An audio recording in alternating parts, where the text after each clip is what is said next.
پھر 1 سال کے بعد غلہ مانگا تو حضرت یوسف علیہ السلام نے بنیامین کو روک لیا، اور اس کے بعد سے پھر 10 بھائیوں کو کہا تم واپس جاؤ، ایک خاص انداز میں بنیامین کو روکا، مجھے وہ تفصیل میں جانا نہیں ہے۔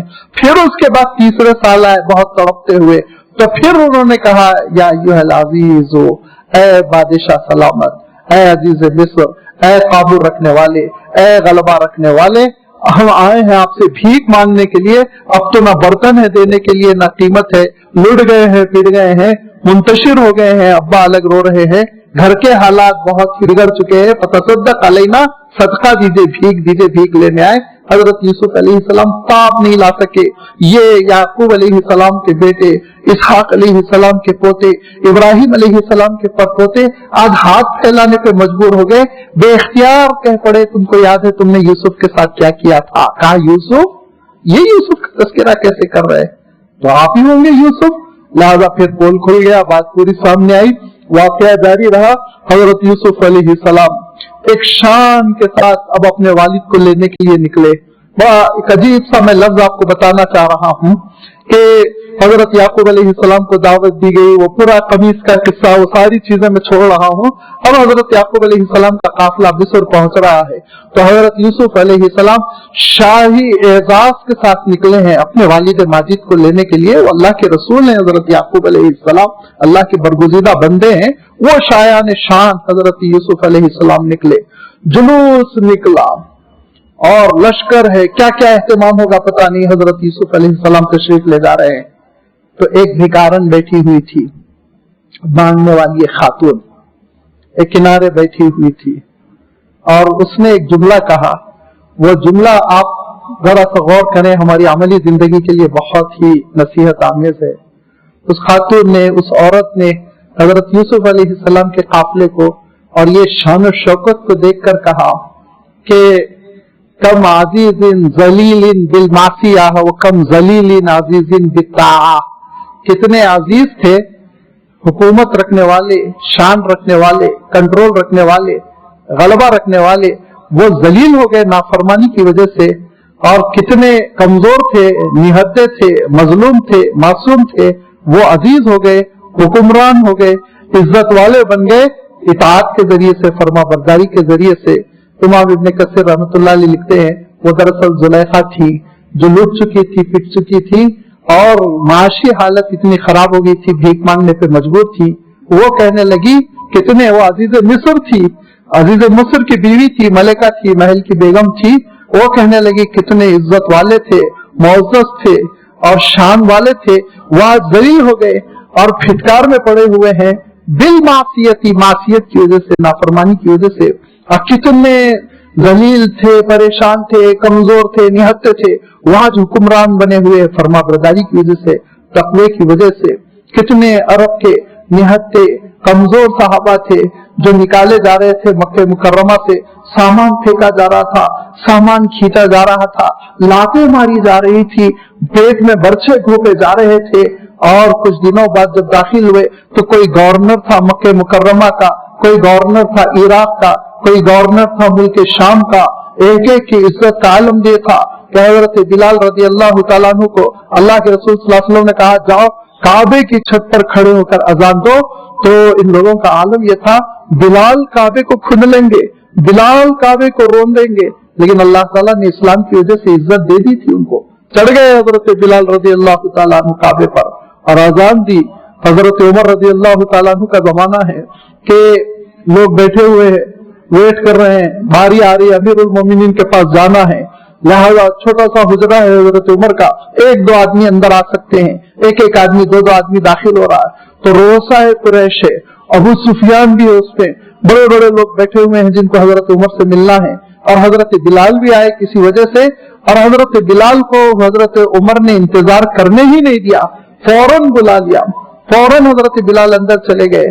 تو پھر ایک صاحب کہنے لگے ہم قریش کے معزز خاندان کے عزت والے لوگ بیٹھے ہوئے ہیں، امیر المومنین کو دیکھو، بلال کو بلا لیا۔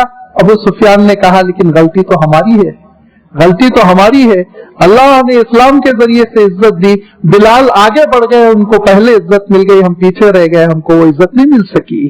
یہ عزت اسلام کے ساتھ ہے. اسی لیے اللہ تعالیٰ نے ارشاد فرمایا کہ فَلِلَّهِ الْعِزَّةُ وَلِرَسُولِهِ وَلِلْمُؤْمِنِينَ. عزت حقیقی معنوں میں اللہ کے لیے ہے, اس کے رسول کے لیے ہے, اہل ایمان کے لیے ہے.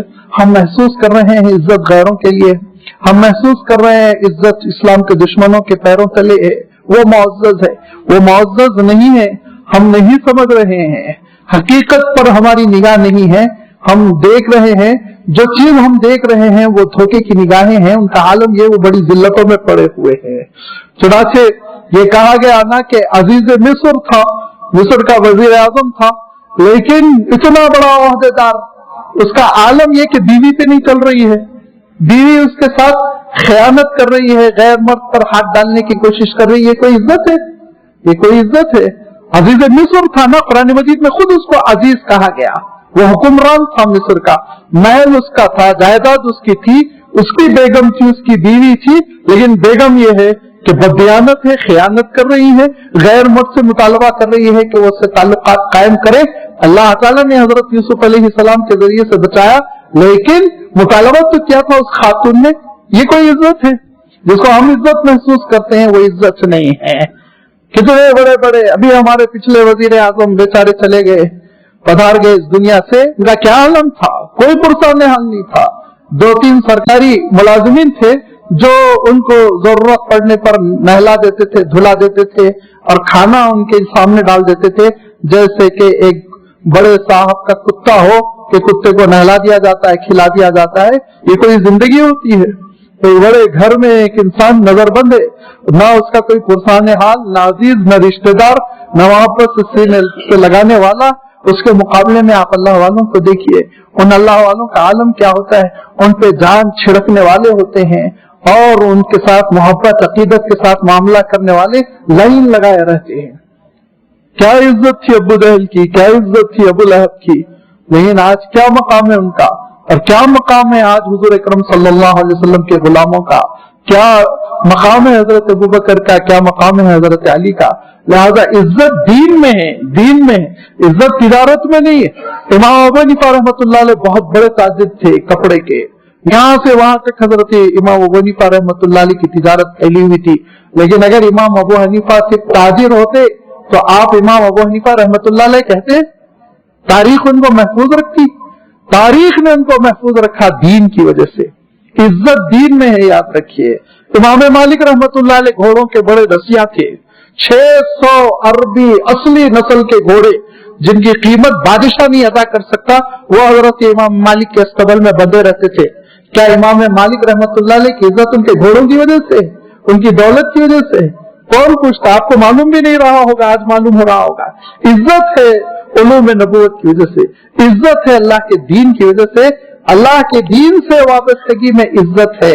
کیوں؟ یہ اللہ کا فیصلہ ہے, میرا اور آپ کا نہیں. فَلِلَّهِ الْعِزَّةُ وَلِرَسُولِهِ وَلِلْمُؤْمِنِينَ. جب تک آپ دین سے وابستہ رہیں گے, اللہ کے دین سے لگے رہیں گے, جڑے رہیں گے, اللہ تعالیٰ آپ کے پیروں میں عزت ڈال دے گا, عزت کو قدر فرما دے گا. اور جب دین سے بندہ اکھڑ جائے گا, دور ہو جائے گا, تو اس کی ساری دولت, ریل پیل, حکومت, اقتدار کوئی کام نہیں آئے گا. جائیے آپ امریکہ, معلوم کیجئے پرانے صدر دواخانوں میں پڑے ہوئے, پاگل خانوں میں پڑے ہوئے, جسم سے پیشاب کی بو آتی رہتی ہے, اور ان کو مختلف قسم کے وہ کیمیکلز لگا لگا کے صاف کر دیا جاتا ہے, چھوڑ دیا جاتا ہے. یہ عزت کی زندگی ہے؟ یا عزت کی زندگی وہ ہے کہ ایک آدمی اپنوں کے درمیان محبت کے ساتھ جی رہا ہو, اس کے اپنے چاہنے والے ہو, اس کے نواسے, اس کے پوتے, اس کے بیٹے, اس کی بیٹیاں جان چھڑکتے ابا ابا ابا. کیوں؟ دینداری کی وجہ سے, تقوی کی وجہ سے, نسل کی آپ نے تربیت کی دین پر. عزت اللہ کے دین میں ہے, عزت دنیا میں نہیں ہے. جس کو ہم عزت سمجھ رہے ہیں وہ عزت نہیں ہے, وہ آنکھوں کا دھوکہ ہے.